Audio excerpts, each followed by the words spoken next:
It was a dark and stormy night. I mean, day or morning, or it doesn't matter.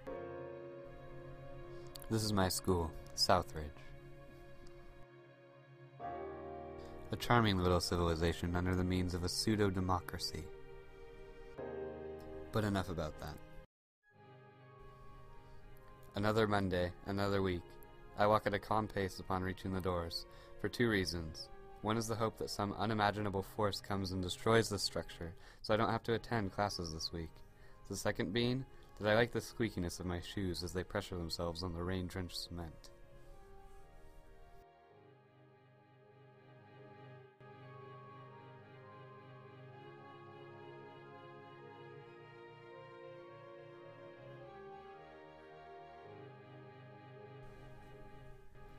I go to my locker before arriving at my first period. Once again, the lock is being temperamental, so I simply punch it and walk away. I nearly collapsed walking to class, considering I only received 5 hours of sleep last night, for two reasons. One being that my family could not buy me a car, so I have to be awake early enough to catch the bus. The second being that I stayed up till 1 a.m. procrastinating my homework with MySpace bulletin surveys and Bubble Shooter.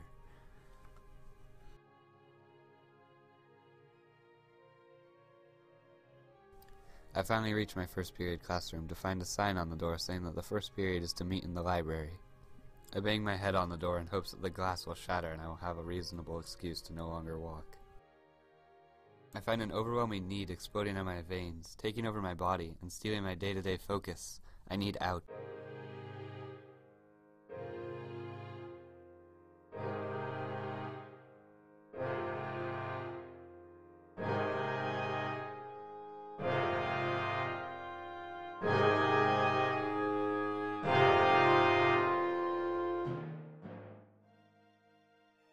I see the doors. I can smell that amazing smell of air and freedom, though I do not move. Why don't I move? Two reasons. One is that I wouldn't quite know what to do when I get out. Like a penguin at the optometrist, I would be baffled and suffering from an excruciating fear of the man with the odd metal device hanging from the ceiling. The second being that a security guard is going to come out of nowhere and side tackle me to the floor. So I stand staring at these doors, my underground railroad, leading me to freedom. I check the red numbers of time, 7:46. 1 minute of the school day has elapsed, and I somehow reach lunch. I squeeze my way through the thick layers of human beings in clotted hallways, as if I'm blood trying to get through the veins of a man who has decided McDonald's was the only place providing nourishment in the insane asylum called the United States of America. You might be wondering why I stay here then. Why don't I just barrel through the doors? If I'm afraid of that, why don't I just stay home? Two reasons. One, I want to pursue a career as a marine biologist, and I think I need a degree in something for that. The second being, well, Jasmine, the most amazing girl I've ever laid these two eyes upon.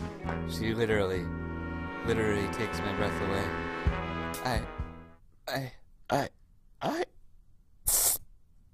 I had to buy an inhaler. Luckily, before she came to talk to me, I was able to turn my iPod off. Hey John, what's up? It's going good. Well. That's pretty chill. So why aren't you in class?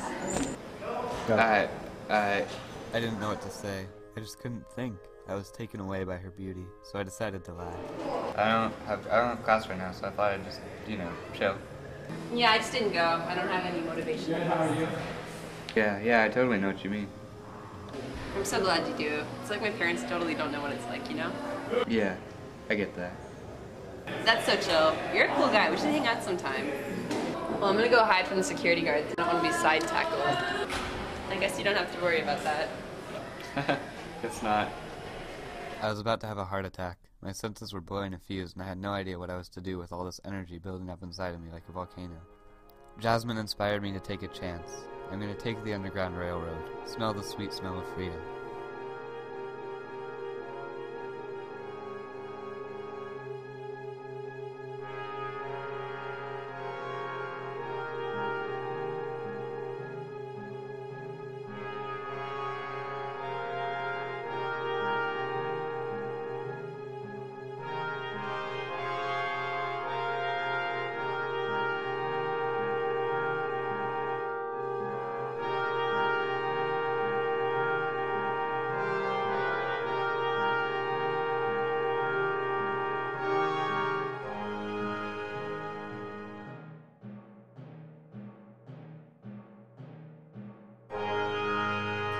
So I made it out.